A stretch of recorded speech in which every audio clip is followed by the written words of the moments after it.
Hey, what's going on, guys? I guess I'm not building anything. I don't need to have my computer quite so far away. And usually want to give a few more minutes before actually kicking off this to let some other people kind of roll in, but I got stuff to do today, so let's just get it going here with this.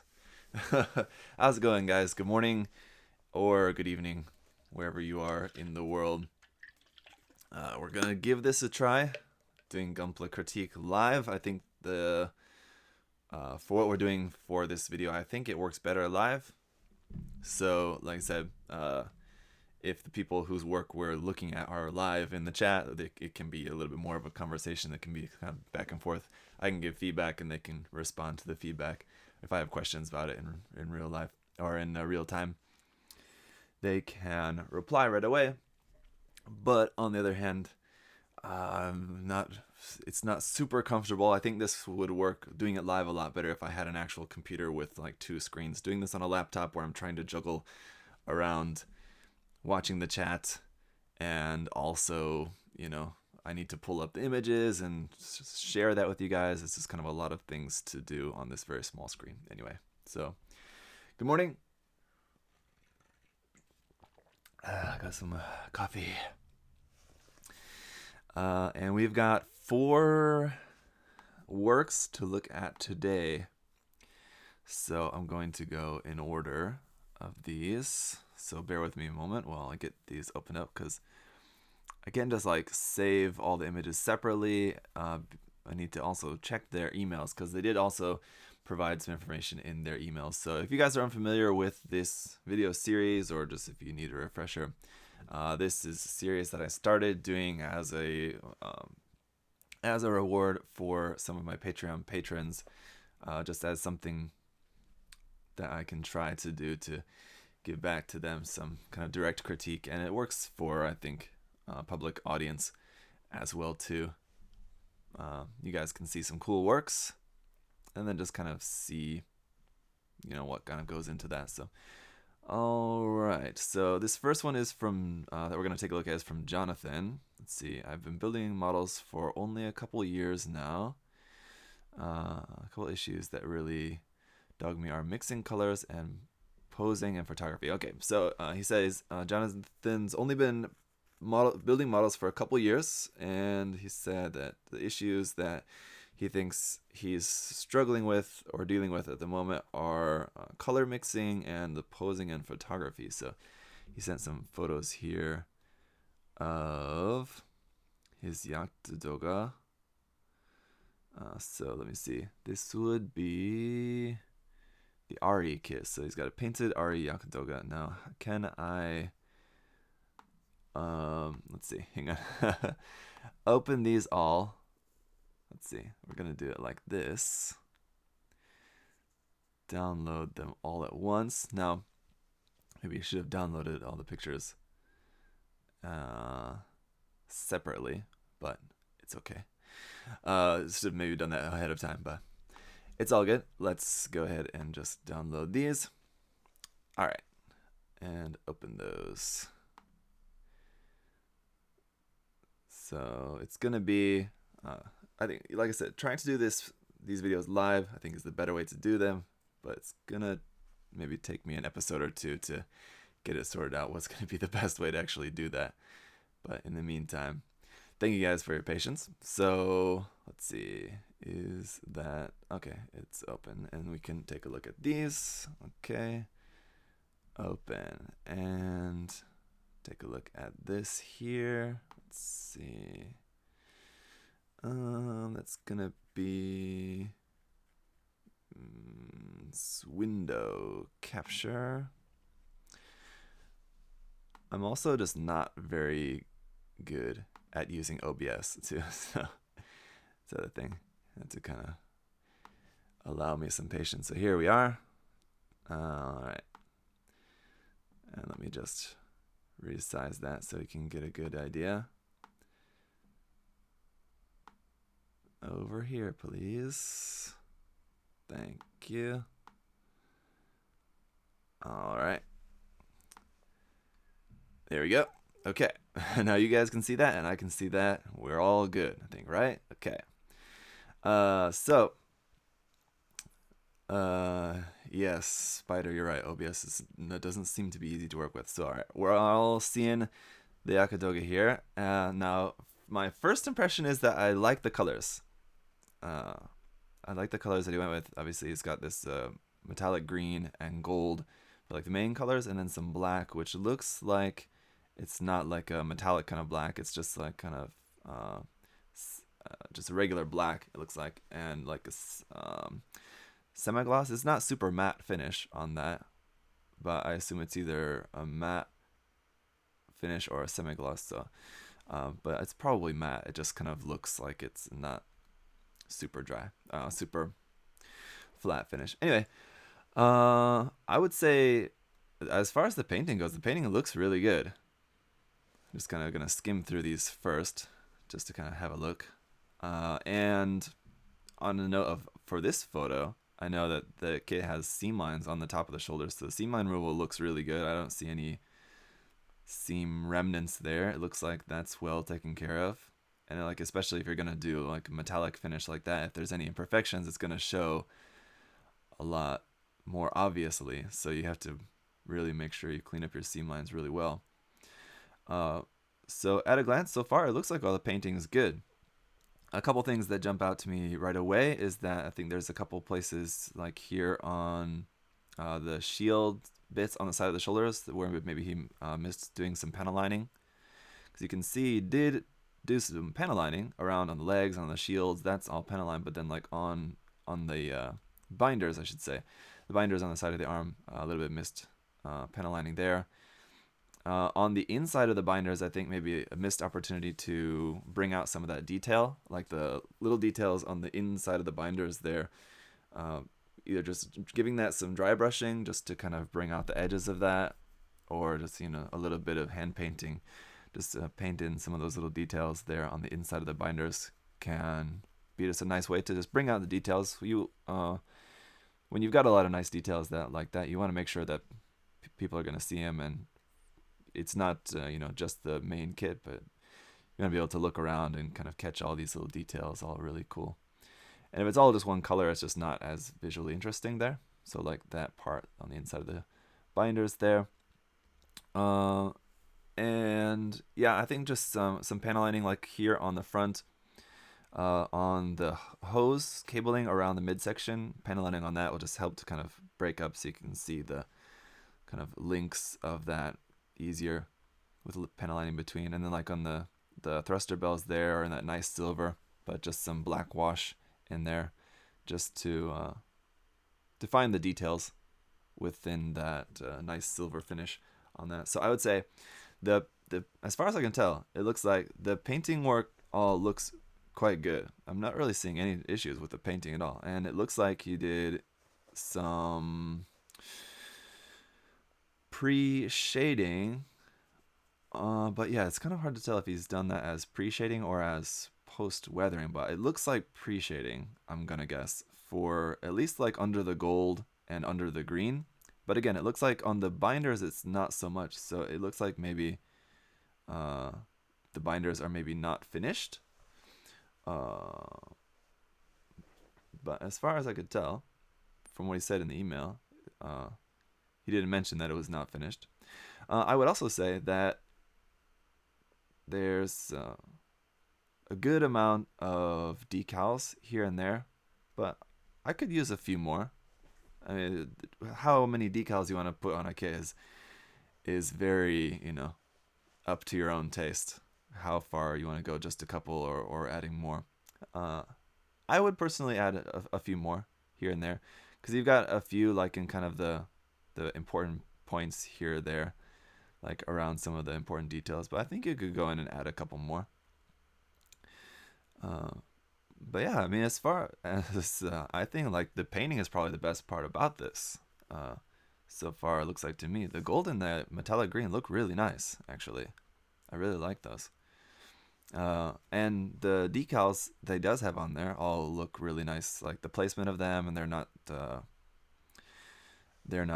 silvered at all or anything, so the decals all look like those were done well. The panel lining that is on there is also done well, it looks like. Like I said, it looks like there's just a couple areas that I maybe go in and would finish some of the panel lining on. Just bringing out some of the little details, like on the inside of the binders, on the backpack, there's some nice details there that I think could be brought out. On the gun, maybe a couple of things, like painting. Let's see, where's a good picture of the gun? This might be the best one we have, or here. That like hose there on the top of the gun, or the wire, not hose, I don't know, wire, whatever, cable on the top of the gun, like connecting to like the top of the gun to the camera there. Just like painting that in different colors, things like that. One thing I would say, and this is also just going to be kind of a personal thing, about the mask, because when I worked on this HG kit years ago, I didn't like the eye details on there, like the kind of molded in eye details. So what I did is I just filled that in with putty. So I would say it looks a bit odd that this is just all black, but you can still see the details there. So I would say if you didn't want to have that detail there, then I would recommend doing like kind of something similar to what I did, is just fill that in with putty and just get rid of the detail, because there it looks like the detail is there and it's like it looks unfinished, like there's supposed to be something there, like maybe you're going to add in some paint or something there. Anyway, it looks like it's and then on the front there's like a little square bit that looks like it's supposed to be like a kind of camera or something, but just the fact that those details aren't painted in or filled in with anything, it just gives the appearance that it's maybe not finished or something. So I would say just putty those in, sand them over, get rid of that, and just make it just like all one solid piece. I think would look good, just in all black like that, like how he's got it. Or fill in those details with whatever, something like that. So and then as far as the posing and photography, I think the photography also looks fine. The pose, I know this kit is not the easiest kit to pose, as much as I love RE kits, and I do like this kit as well. I know it's a little bit of a tricky one, especially with the shield attaching onto the back of the arm. If you want to show the shield in the front, you kind of have to do the kind of weird, awkward pose there with the arm. But just kind of your standing posing suggestion, I would say just try to get the legs a little bit wider, and the torso a little bit more forward, and also the angle that it's holding the gun to be just kind of straight, in line with the arm, and then cock the elbows out a little bit. I would say, well, the elbow that's holding the gun, cock the elbow out a little bit with the gun in line with the arm, and the shield, just kind of how it is fine, because like just by design, there's not a whole lot much else that you can do with it other than like that. So I think that's fine. Just changing the angle of the way that it's holding the gun, adjusting the legs a little bit, and I think the pose, is not that bad. So wouldn't worry too much about that. I've seen a lot worse as far as posing goes. So yeah, I think it's a cool kit. I like the colors they went with for that. As you guys know, I'm not a super big fan of metallics, especially like just all metallic kits generally, but it looks good in this case. I like it. All right, cool. Well, that was a good first kit to start off with. What do you guys think about that? I don't think, as far as I've seen in the chat so far, I don't think Jonathan is here with us in the chat. But you guys, we're just kind of sharing your thoughts there in the chat, so that's good. All right. Okay. So then let's move on to the next one here, which is from Brian, who is in the chat there, Bro Builder. So I know he sent some stuff here in a Dropbox. So let's get his. Brian sent some work in progress photos on the Kotobukiya frame arms kit that he built for my custom frame arms contest. So let's see, it was a Kotobukiya contest, not just frame arms. It was just Kotobukiya in general. And I want to, let's see, what's going to be the best way to show these. I think I'll better download them all, if I may. That may be easier. Direct download. So if you guys haven't seen Brian's work that won the OMC, as well as the, Anime NYC leg of the GBWC there in America, that was a pretty awesome build. So hopefully next time we do another critique video, maybe Brian, if you're not working on something else that you want to share, send some work in progress photos of that one as well. That would be cool to see. I'm sure you've got loads. But this one is also really cool. When Brian sent his entry for the Kotobukiya contest, I think you did show me a couple of work in progress photos at the time, or maybe he showed them in the Patreon Discord or something. Maybe I know I've seen some work in progress photos of this already, but I will say Brian does take a lot of really great work in progress videos, so good on him for doing that. Something I think a lot of us could probably work on a little bit more.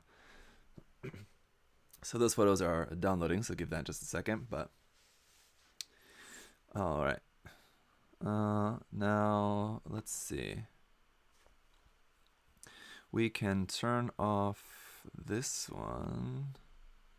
Get rid of that, yes, and open these photos in a moment once they're ready. It's gonna take a couple minutes maybe. But let me see here. Just read a little bit here what Brian said about this. He said that he had no specific direction he wanted to take this build. He had a few Kotobukiya kits and option parts in the log, so he had plenty to draw from. He started out snapping the black tortoise. So this is based around the frame arms black tortoise, the kit that we're going to see here in a moment, by the way. And observing it to see what I liked and didn't like. At first, it seemed to have an Elseworlds Zaku sort of feel to it, but that was only temporary. First thing to go was the derpy helmet, so he got rid of the helmet and is hiding the awesome skull underneath. Yes, the kind of actual head of the kit is much more cool than the goofy helmet that it's wearing.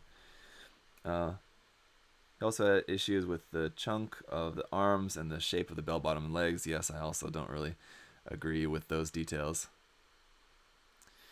And with that sorted out, I went to work, scratch built stabilizing elements for the feet for increased stability, playing around with the ankle joint,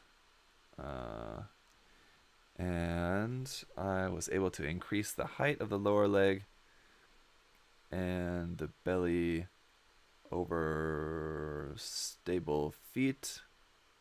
I think that's a typo. Sorry. I could push it to the point of extreme gesture. All right, I abandoned the idea of a sprinting mech for one of an infantry support and weapons platform. Okay, so you wanted it to look maybe less from his original. Okay, I can show you the pictures now. Less of his original idea of looking like a highly mobile suit, mecha, to a more maybe kind of slow-moving infantry weapon support kind of unit. So, all right, let's look at the photos here, and we'll read some more of Brian's thoughts on that. So let's see. We want to bring these in to OBS. Yes, and here. Thank you very much. And like that. There we go. Okay. So there we're seeing Brian's kit. So this would be the black tortoise, obviously the base kit that he was working with. And so we've read a little bit about some kind of his early thoughts on this. It's just kind of, I imagine these are in order, so we can kind of see through some of the early mods that he was doing. And I think, and I don't know if the same could be said for other people. You know, I can't speak for everyone, but at least I'm in agreement with Brian in terms of how I started like a custom project. Is you first determine which parts you like and don't like, which parts you want to preserve, which parts you want to change. So I can definitely sympathize with his early processes of kind of figuring out, okay, he wanted to get rid of the helmet, he wanted to change these bell-bottom legs and the kind of very chunky arms there like that. It's an interesting design, I'll grant it that, but it's a bit odd looking. So I definitely agree with some of the changes they made. So here's where he was working on the feet. So he took the feet. Yeah, so he stripped away. At first, I think he did bring some of the bell bottoms back in. But at least at first, you can see he stripped away some of the armor there at the lower leg. to kind of work on the feet here. So you can see it's all just scratch built pistons there and toes. All the white stuff there is all plat plating that is all scratch built there around on the feet. And the guns there, the cannon on the back, added. That is from the kit, from the base kit. That shield is from the Frame Arms Girl option set. But I think ultimately, yeah, like that. So let's see. And yeah, that head underneath the helmet is definitely much more cool than with the helmet on. I don't know. I mean, I could see someone making something cool out of that, but I think he had the right idea to get rid of that. All right, so let's go back to the email, read some more of what he said about this, and also want to make sure that I can see the chat for any feedback Brian's giving there in the chat as well. I didn't like how the lower leg armor tapered at the front and came up really high on the sides. With the new ankle geometry, left a lot of exposed mechanics, so I cut the majority of the lower armor at a pleasing height and added custom resin parts from the full city and dropped the remaining armor down to ground level with styrene rods. I padded out the residual reveal with some custom styrene decking to make a landing platform for 100 scale figures. The figure chose is an HO scale, so it's around 180 to represent purposes only. So he messed with the scale of this, or no, sorry, frame arms are in 100 scale. But yeah, he made here on the leg. Let's see what he's talking about. That would be, let's see, where's a picture of the platform on the leg? Here you can start to see it coming together, and they can see on the front of the leg there, the platform that he's talking about that he made with the little ladder bits that he's made using just looks like probably just some brass wire, and also created this gap that's really cool. Gap in the armor with like the kind of plastic plat plate and just rods there connecting that.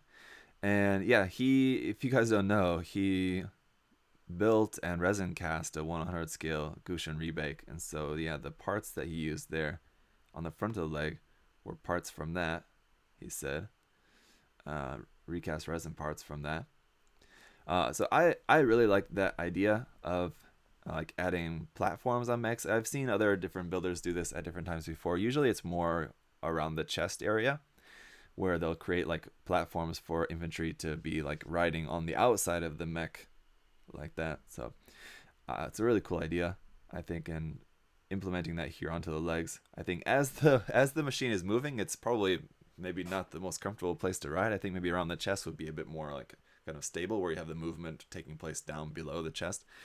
But as long as the suit is standing still, it could obviously provide some support there for infantry to come up, and it's shielded. So cool idea. Anyway, it looks awesome. Yes, okay. So yeah, you can see just a lot of these white parts around the cannon at the top. Those, Brian, while you're here in the chat, I can just ask you directly. The white parts around the cannon on the top, are those also scratch built, or are those taken from something? I don't think they look similar to. They look similar to the parts. Okay, they're just plot play. Okay. Some parts that are available in like some Kotobuki option parts set, they look similar to that, but it looks like the holes are uneven in a way that's probably handmade. Yeah, not from that option part set. So let's see. Okay. And I like the little. Let's see if there's a better photo of this to kind of see it more close up. This is some detail shots, and then it gets into the painting. But I want to get a good look at this little turret underneath there as well. Well, here's maybe the best image of that. The little turret there on the underside of the torso, also pretty cool. All right, let's just go back to the email. He wrote out a lot of cool information here, so I want to make sure I do share that with you guys as well. I said the dual cannons as the back shoulder unit are combined energy weapons from the White Tiger kit. I wanted to adopt a diesel punk theme with the build, so energy weapons are a no-no. Okay, and needed to demodernize it, so you wanted to make it so basically it's not using any energy weapons, right? So scratch built, ammo cans, and heat shrouds. Okay, I should have read the email a little bit more. The heat shrouds are a scratch built there, he mentions in the email, as well as a resin piece from a full city, which also helps seal the deal. Yep. Okay, and then the dual bazooka came from an option set that I modified them to attach on the model's right arm and incorporate one of the shields in the option set. I wanted to add additional ammo, so I incorporated 2 barrels and belts from the option set. I modified the Zookas to accept the feeder belts and added lots of scratch built styrene greeblies and added several wires and hoses to the gun arm to add another level of detail. The shield on the model's left arm is the same as the gun arm, but I cut it in half and modified it to cover more of the shoulder. Let's see about that. So yeah, the shields on both sides are the same, but you can see he's modified them to look a little bit different. How this one's cut and angled on this side, and the one on the arm is just the kind of original shield is just more flat. It's the same arm that was included with the Gorai Kai kit, which I recently reviewed, if you guys missed that. But it's also available in a separate weapon set, so that's where he got his. The little camera sensor was made from scraps of styrene and a 1/12 scale garbage can. That's pretty interesting. Let's see this here. Eh? Huh? This is a 1/12 scale garbage can? So that's like the round part on the top is like the top of the garbage can? I'm guessing. That's pretty awesome. Interesting. It looks small to be 1/12 scale. I would have thought 1/12 would be a little bit bigger, but I don't know what kind of size garbage can it was originally supposed to be. And in the chat there's Zero Hikari. The machine gun chains are not from the Heavy Arms Custom. They're from a Kotobukiya Weapons option part set, MSG option part set. It's like a ammo chain or something like that. The gray bit at the back. Okay, the gray bit at the back is from the trash can. Okay, it's kind of hard to see, but it's the bottom of a trash can there, I guess. Maybe we can see it from a different angle a little bit better. It's masked. Maybe not. So, okay, let me see if there's anything more in the email about the actual building process here before we get into the weathering. I gave the model a mildly World War I German marking theme over the freehand airbrush camouflage. Okay, so the camouflage pattern is just by airbrush there. Lots of masking to get the rest of the color separation. Everything was hairspray chipped and oil rendered. I'm sure there's a lot left out. Okay, but that is, yeah, the gist of it. So now we can get into seeing some of the painting here. The airbrush camouflage, I think, looks really cool. There's a lot of different ways to go about doing camouflage, of course, but I think that ended up working really well for this. For the scale, I think it works.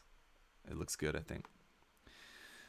If you were to do like the kind of, you can see like people doing different camouflage, like with like the putty kind of stuff, like the putty that people use for camouflage. In 1/100 scale, I mean, you have to imagine like if people were actually painting that at that scale, I mean, there'd be like gigantic things of putty they're like laying on there for however they're gonna do that, spraying that. So yeah, I think that looks good, that style. I love the tanks here on the back of the leg.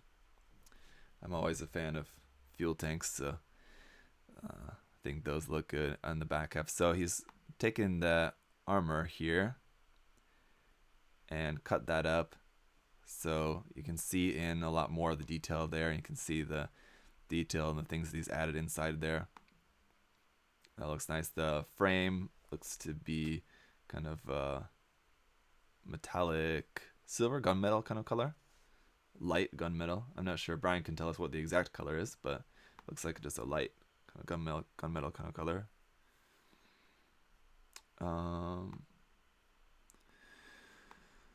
Let's see. And then details of the cannon here over the shoulder. Yeah. I can see the part there on the top that he used from the Gushiribe, but looks cool. And the back of the legs. So here's getting into more of the weathering process. As you can see, it's getting real dirty and grimy in there now, which for like the inside of the armor here, that looks really good for it to be all grimy like that. Okay, but he said it's a polished metal MiG, polished metal A MiG 192. So that is the color of the inner frame for any of you guys wondering. And then we got some cool decals here for the back of that. Brian, are these decals? Are those also like German tank decals? You can let us know. That'd be my guess, just for like the size and design of them. Or I don't know if they're German necessarily, but because he mentioned the German tank theme, and just the size of them is definitely, they look like probably tank decals. But they look really cool, I think. And this would be the underside of the bazooka arm. So you can see some more tanks there. They're World War I German airplane. Okay, German airplane markings there. Okay, so for those decals, German airplane markings. And yeah, I like the hose, the like cabling in there, and the tanks on there is all really cool detail. So I mean, everything looks like it's there like for a reason. Nothing looks like arbitrary, which is good. Sometimes when you have like a customizing and people are just kind of like throwing parts at it, and it doesn't really look like parts necessarily really serve a purpose, but everything looks like it's planned in a way that it actually does something. Like everything has, like these wires are connected up into down at the bottom here, so you could imagine that could be like just for the kind of whatever is the power source feeding into there, and then these hoses going out to this tank here in the back, and obviously the ammo chain going into there. I love the painting on the head, how that's just hand brushed like that, and you can see just the style of how that's brushed looks really good.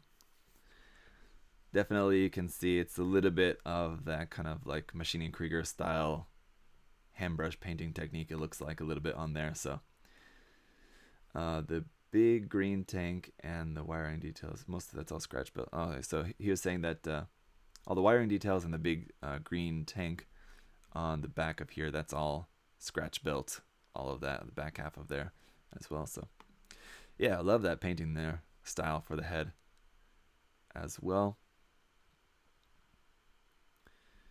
I think maybe for the eyes would have been pretty cool to use like Aurora film to make them look like glass, or like windows, or cameras or whatever sensors. Like in red, they look cool from a distance. I mean, they look good. I mean, it looks good close up. There's some more work in progress photos we can see here, but the red I think looks good, either way. But I think for it being like a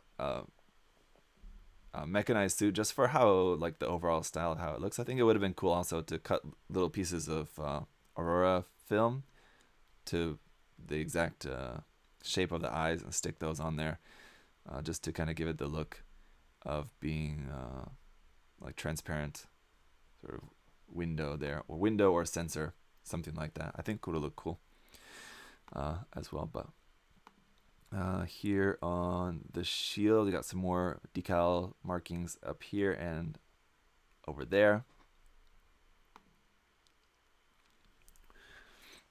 And also, I like how he kept it really minimal on the like small decals. There's really only a couple that I've been able to find for like the small decals for this. It's mostly just like the big markings, and there's a couple like here you can see on the top of the can. There's a couple little ones hidden here and there, and so they seem to be like really only for like the essential details. So that is pretty cool. I like that. But for how much detail like is on the inside of the legs and stuff too, well, I don't know. I was gonna say it would have been cool maybe to also see some more like little ones hidden up like on the frame inside. But I like that everything's so like grimy on the frame as well. So with that much grime in there, the decals kind of probably would have been pretty washed out anyway. So it kind of would have really been hard to see. Uh, yeah, I was gonna say Brian in the chat. Why do you have that in all caps? It's okay, but it wasn't intentional all caps. Okay. uh, but yeah, and the colors look really cool. Uh, the little bits. I like how the like kind of yellowish green color is kept to just like certain details. How it's not making up any of like major parts of the color scheme, just for the little details here and there. And so they're not like really popping out. I think probably if it didn't have as much weathering, as much like of the oils that you used on it for just kind of doing the filtering on there, maybe those bright colors would have popped a little bit more. But because they're not popping very much, I like how they are on there. So Brian, did you mean to have the part on the front of the legs, there that you added, the square bits? Did you mean to have those look like they were kind of like retrofitted later on, like to the design? Uh, because like it's kind of hard to tell. Maybe which way you meant to go with that.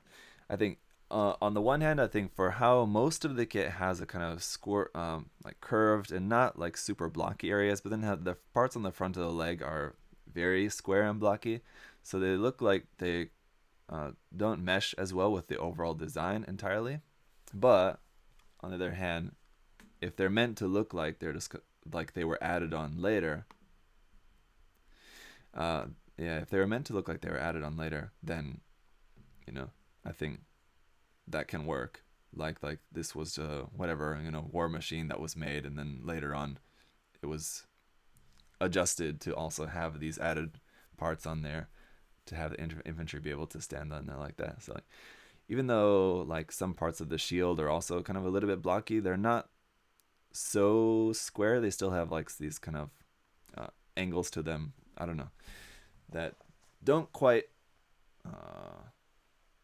they don't quite clash with the overall design of the mech as much as the parts on the front of the leg, in my opinion. I intended to have tiny crates, sandbags, whatever, lashed down with the feet. I purchased to use. They all ran out of deadline time. Okay, so you meant to add a little bit more in around the legs as well. So, but anyway, I think achieving the, what did you call it, diesel punk theme for this definitely was a success. So I think based on what I know of Brian's previous works and things, I think that's something that you're quite well versed at. So definitely you kind of took this mech suit that you could have gone a lot of different ways with this, but I think worked to your strengths there in what you did with it. So yeah, I think that worked out. There's a few more work in progress photos here, so we can see some more of this. It's kind of more technical stuff. You can see more of the scratch building and things. So scratch building, what do you call it? Heat shrouds? I don't think I ever knew actually what those were called, but there you go. I think that's what Brian mentioned. And then for the cannons, and then some other parts for the cannons there, so you can see this is all scratch build, ammo drums there on the sides of those. So those are pretty cool. The circular bits there around for, I think in this case he's working on the pistons there. So that's a lot of really fine detail work there, making these little pistons for the feet. Yeah, very nice. The little toes. These little tiny guys. And they're replacing some of the thrusters, or some of these parts here, replacing those with metal parts on the back, thruster details. And this just cutting out bits, adjusting things. You can see how you made the part on the front of the leg fit into the original armor piece for the front of the leg by cutting grooves, and so that would slot into there. That's pretty cool. And it's kind of an odd thing, but I actually really quite like it. This there's another photo. Let's see. In this photo, this kind of, I don't know if it's supposed to be like a sort of exhaust pipe, or this sort of just like piping that comes down and like out from behind the back of the leg there. It's a cool, interesting thing. I like that. It's this uncommon detail that I don't think I've really seen a whole lot of, and I think it looks cool. So there's that little piping you can see he's adding in this picture. You can see that's added down there at the bottom. Yeah, exhaust. Yeah. So, yeah.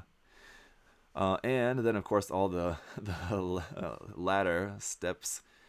That must have been a chore. Cutting out quite a few of those. So let's see how many is it on one side.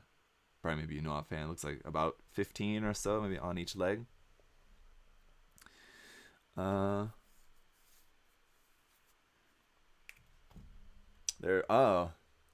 So those are sprues from the Full City cast. Okay, so those were leftover parts that were used quite effectively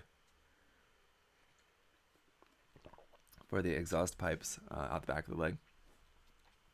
All right, and you can see here, just for an example, there's a guy, a little one. He said those were 180 scale figure there. So you imagine a 100 scale figure would actually be a little bit smaller than that on the platform.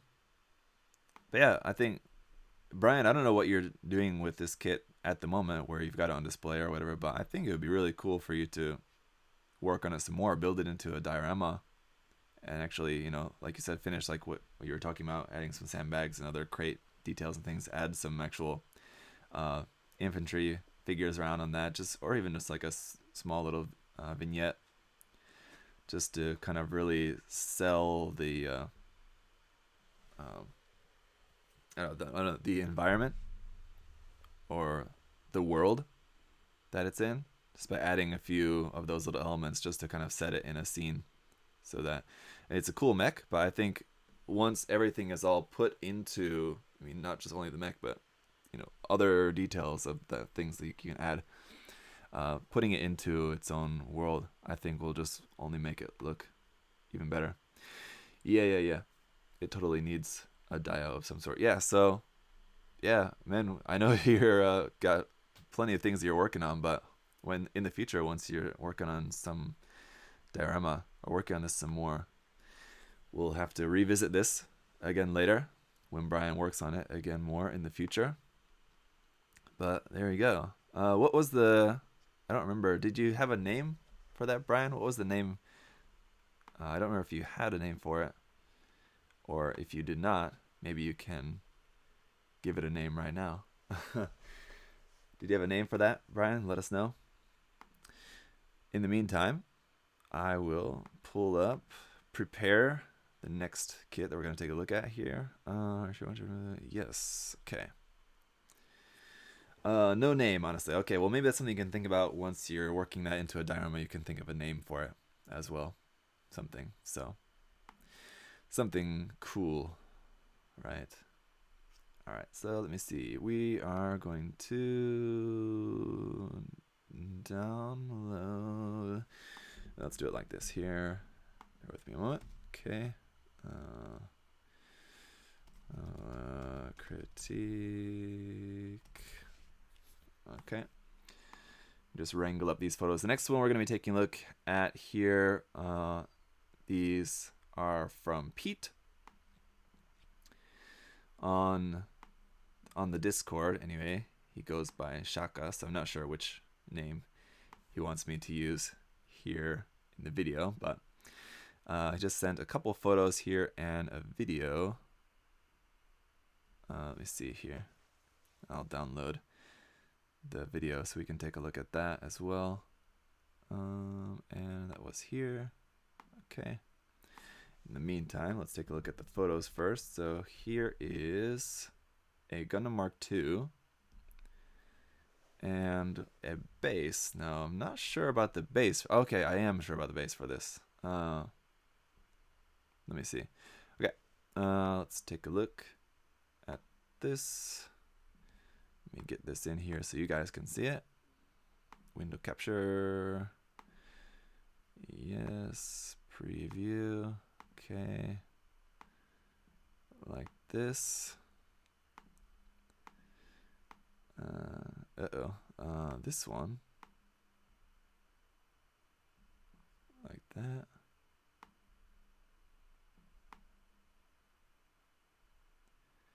There we go. That's pretty good. Okay. Yes, very well, Brian. Please share that some more work in progress photos or finished photos, and a name whenever you're working on that for the diorama. All right, from Brian. Oh, sorry, not Brian. Let's see. From Pete. Let's see if he mentioned anything about this in his email. No.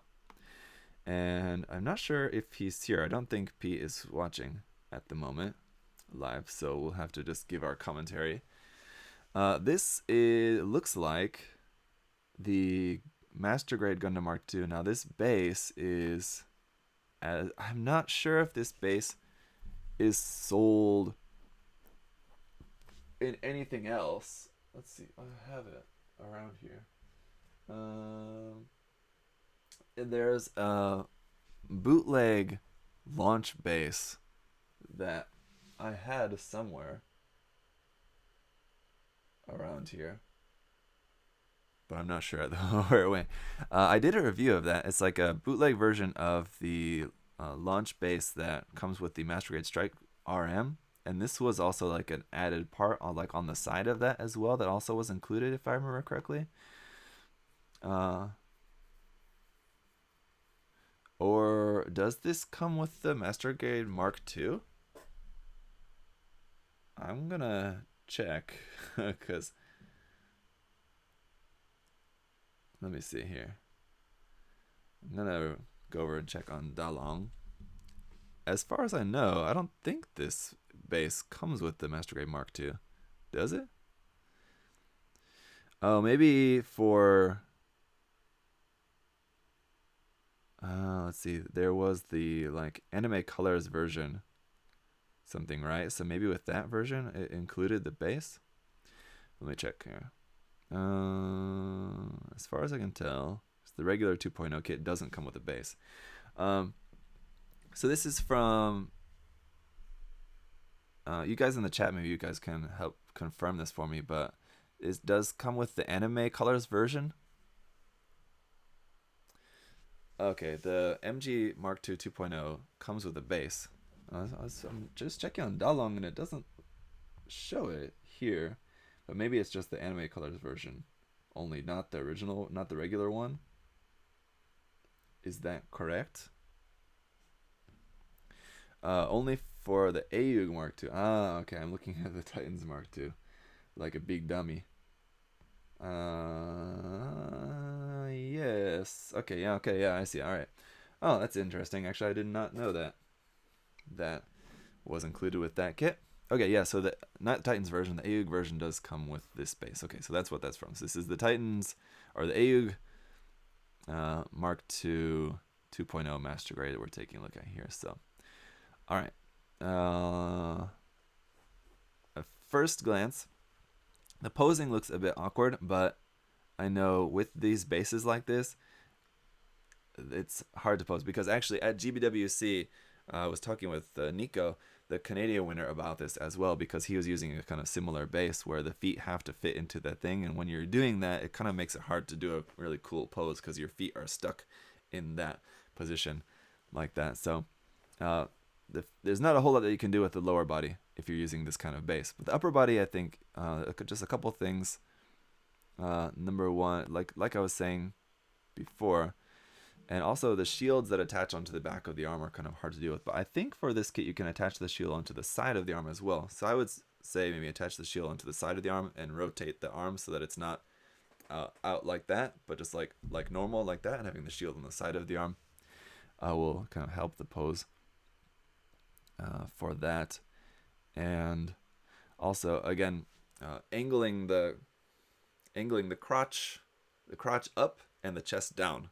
So you should be standing up straight, but with a little bit of a stomach crunch, kind of helps for just kind of standing pose like that. I can show you a demonstration here.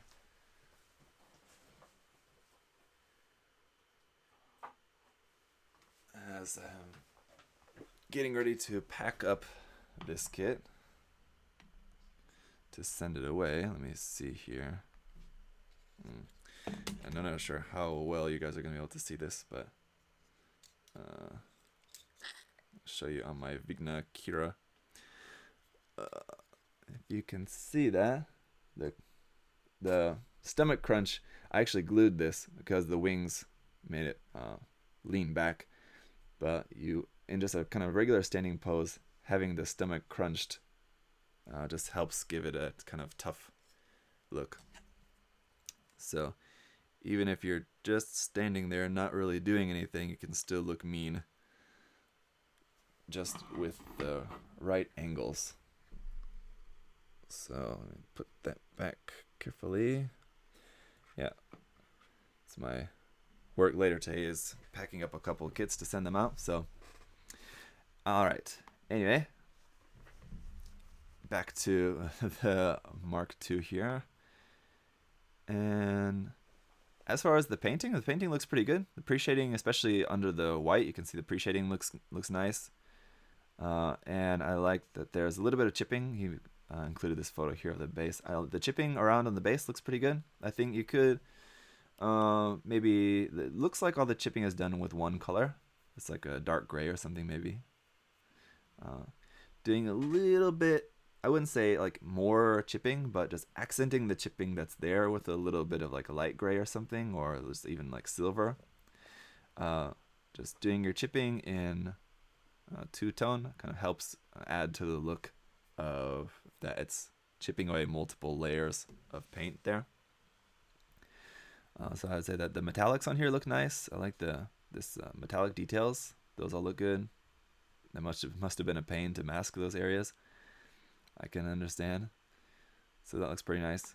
But yeah, under the dark colors, and it's maybe just also due to the photography, it's kind of hard to see. But under the dark colors, like the dark blue, it's kind of hard to see if there's shading there at all, or if there's shading there and it's maybe not that easy to see. But so it's harder to tell about the shading for those areas. But at least under the white, the shading looks nice. Decal work all looks pretty good. And I would have maybe on the front of the gun, is there a picture? This is maybe the best picture we got of that. On the front of the gun, I would have gotten rid of the seam line there on the top of the rifle. It's just a small thing. Otherwise, again, the metallic bits on the rifle I think look pretty nice. And yeah.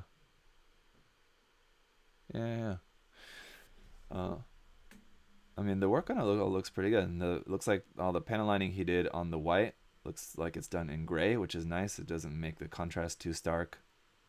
So that panel lining is good. On the figures, on these little figures on the wires, they look like they're just painted in white. I'd say just doing a wash over them. I mean, I can't tell if they're panel lined or not. Maybe he did throw some gray panel liner on those as well. It's kind of hard to tell, so I can't say for sure. But just doing a wash over that. I mean, those small little figures are hard to paint, but if you can at least just paint them and then just throw some panel line wash over them just to bring out all the details or anything, that does at least uh, help to see all the details on those. It looks like, as far as I can tell, that those don't have panel lining on them, but they might. It's kind of hard to see. All right. But yeah, I like the red details there for the thruster bells on the back. There's not a lot that I could really say for much else as far as room for improvement on this kit. Just the seam line on the gun, just a couple of tweaks to the pose. Otherwise, it looks pretty good. Pretty simple on the base there. Yeah, I like it. It's just like a couple little minor things that maybe I would have changed or just would have done differently. But I think that it looks quite nice. So let me see here. Common, thank you very much for your contribution. Let me see. So, excuse me, Zaku, I'm going to start painting with G markers soon. I was wondering what type of top coat goes with markers when applying protective cover. Well, I would first ask, how are you going to be painting with the Gundam markers? Because if you're going to be painting like the Gundam marker directly on the part, I wouldn't really recommend doing that. I'd say if you're going to just paint small details, let out the marker into just a dish or something like that, and then use a paintbrush and just brush it on just the little details. If you want to paint the whole part, then using Bandai's Gundam marker airbrush system kind of thing, I'm not sure how well that works. I've seen it done, and it looks like it kind of works. But honestly, I would say if you're gonna be doing painting, obviously airbrush would be the best way to go, or hand painting, or spray cans. Gundam markers would be just kind of for almost all purposes, would be kind of the last option I would recommend. But as for the type of top coat that goes with the markers, it's just regular, like Mr. Color flat top coat or something like that should work fine for those. Yeah, but I would definitely look into doing any other different kind of painting other than using Gundam markers, really, to be honest. But yeah. But alright, I think that's pretty much all I can really say much about the Mark II here. It looks nice. So, there you go. Just a few things that I think you could go in and add, some panel lining on the figure, just to kind of help bring out that detail. Just adjust the pose a little bit, and it looks good. Yeah. Okay, and so that means we've got, I think, just one left here. Let's see. From Frank.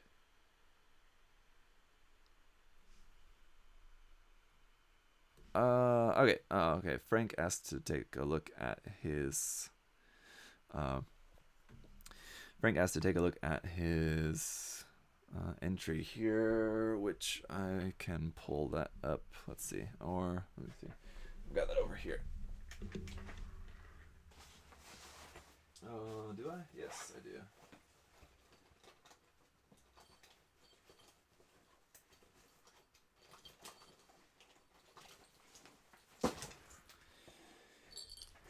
At his 100K entry. So we'll take a look at that. I know you guys are also waiting for the results of the 100K competition. So that will be, I'll record that video later today, and that'll be posted either tonight or tomorrow for that. But let's take a look. All the judging is already done, so I think it's fair enough that we can take a look at Frank's diorama here. We don't need to worry too much about any bias or anything. Like I said, all the judging is already done. So, let me see here. So this is his custom diorama that Frank made for the 100K contest.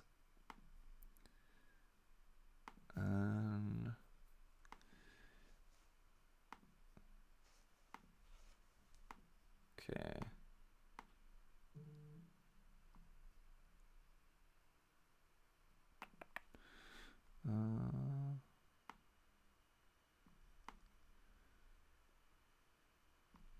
There we go. Okay. Cool. Everybody can see this well enough? Good. All right. So this will be the fourth and final one we'll take a look at today for today's episode. So yeah, this was obviously the base kit that he was using is the Hyakushiki 2.0. And here you can see kind of the start of his diorama that he was making with some rocks and other detail there that ended up being some water in there. So the one thing I would say, and there was obviously, because there was a for a contest, there was a limit as to how many photos that you could send. But I would like to see some more photos of this, because from the photos that he did send, it's kind of hard to get a good sense of the full diorama. Because he's also taken the photos, I think he took the photos in a cool way so that he used this background in the back to kind of set the whole diorama into a scene. But also makes it a little bit hard to see the full diorama. So like one shot of at least like taken back a little bit to be able to see the full thing like all in one shot would have been nice, because these close-ups are really cool and you can see a lot of the little details and things that he's added in there. But it just seems like there's a lot here, so definitely I would like to see some more photos of this diorama. But again, just because it was for the contest, I did put a limit on how many photos that they could send. So, yeah. Maybe in the future, I don't know if Frank has more work in progress photos for this, but if you do, Frank, hang on. There we go. Some more work in progress photos and just some more photos just to kind of help see more around the space, I think would be cool. Now, I think for most of the diorama, I think it all goes together really well.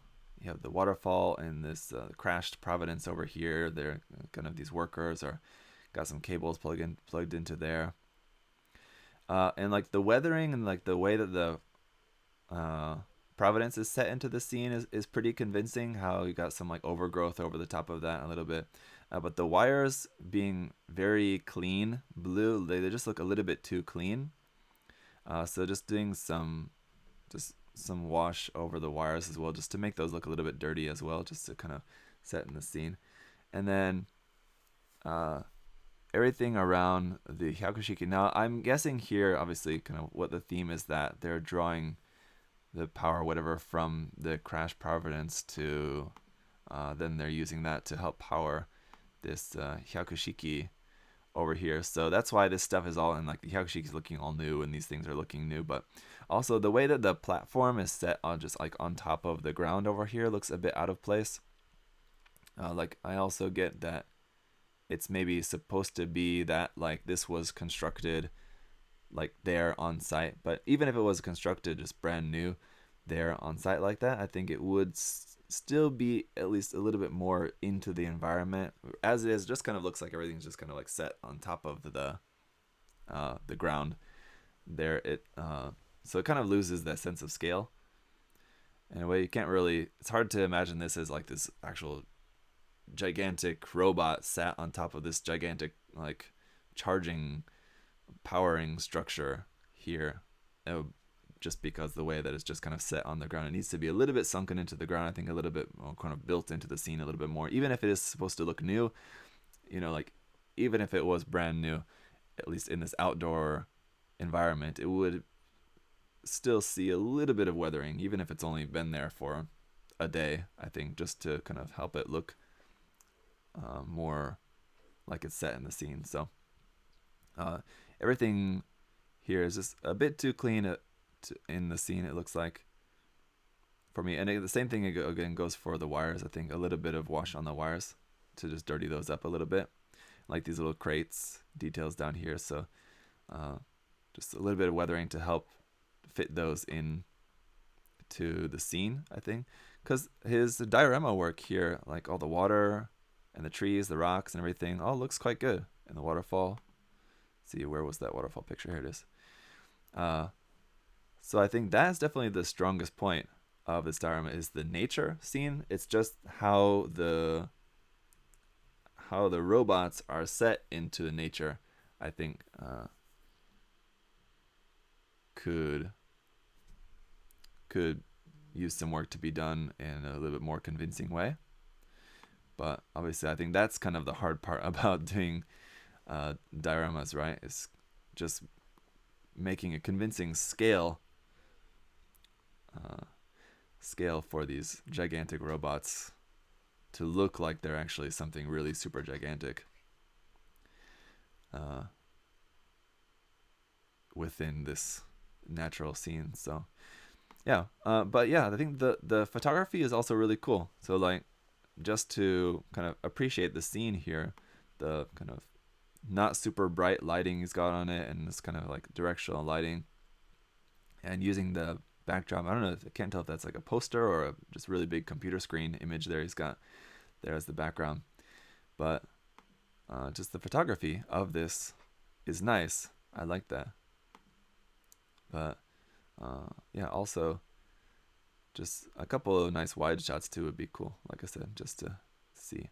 As for the kit itself, I'm focusing a lot on the diorama because it was the diorama category.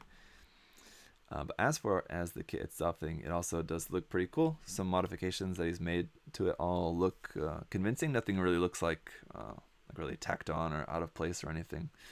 So you got like kind of the open hatch here on the side of the leg. That looks cool. The Freedom rail guns there on the side. They look like they fit in.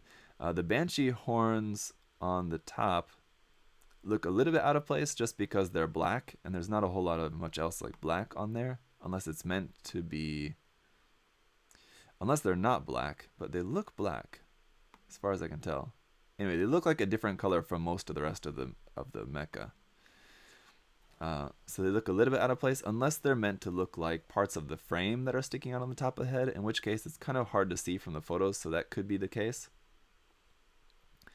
But if it's the case that it's part of the frame sticking out of the head like that, then I think it could be a cool idea, but just based on the photos, it's a little bit hard to tell that. If that's not the case, if those are just kind of meant to be just kind of part of the armor or part of the V-fin or whatever, I think definitely making those in gold like the rest of the suit would have been probably what I would have done. Just because they're in a different color, they look a bit odd on there. It would have looked, I think, more cohesive if they were just all gold like that. But yeah, maybe some decals here and there as well would also kind of help to sell the realism of this scene, especially on the mobile suit itself. You could take it or leave it. I think it could be convincing without the decals on it, but especially on these like big kind of like power bank things that he's got going on, and on the equipment and stuff down here at the bottom, some caution markings and things like that on the equipment seems like it would be realistically what we would expect on that kind of equipment and stuff around there.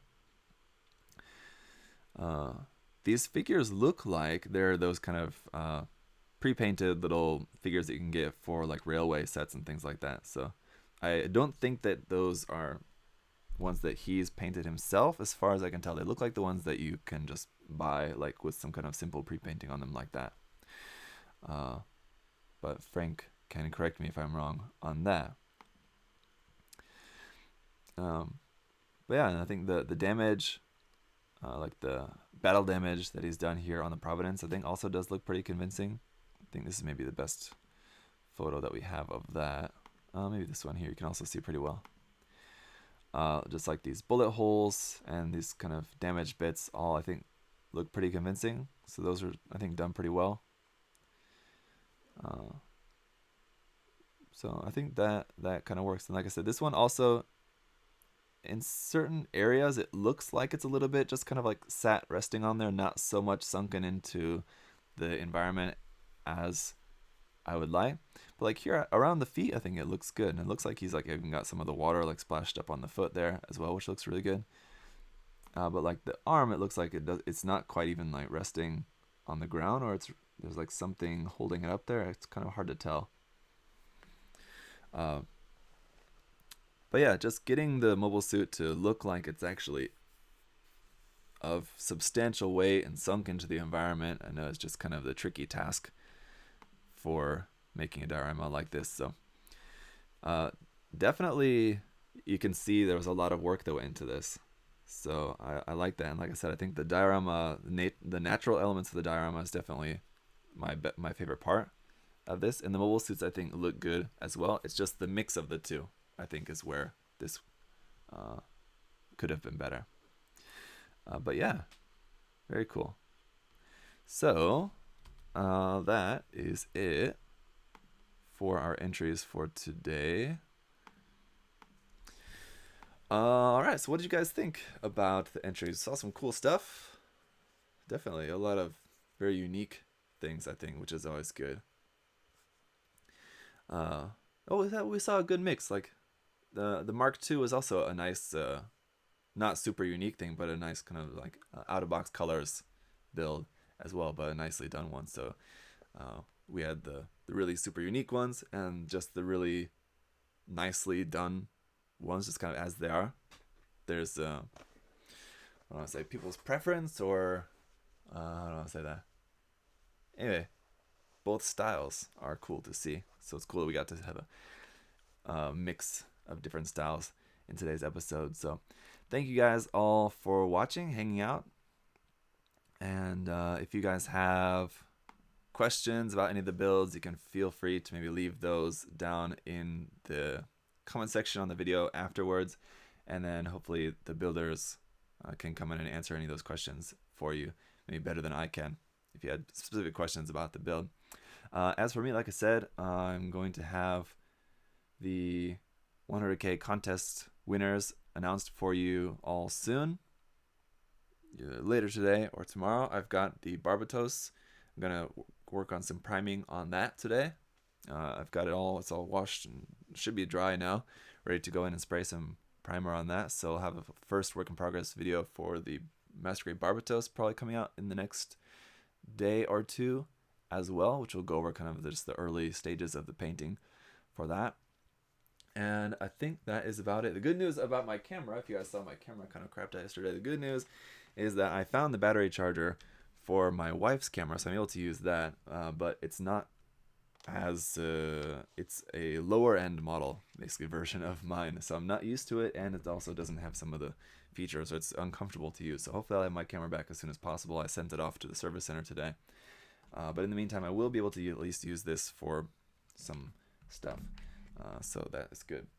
I think that's it. So thank you guys for hanging out, and I'll see you next time. I think probably on maybe Friday we'll live stream again. That'll be Friday morning for me, Thursday evening for you guys in America, building the Seltsam HD Seltsam Gundam. So that'll be the next live build.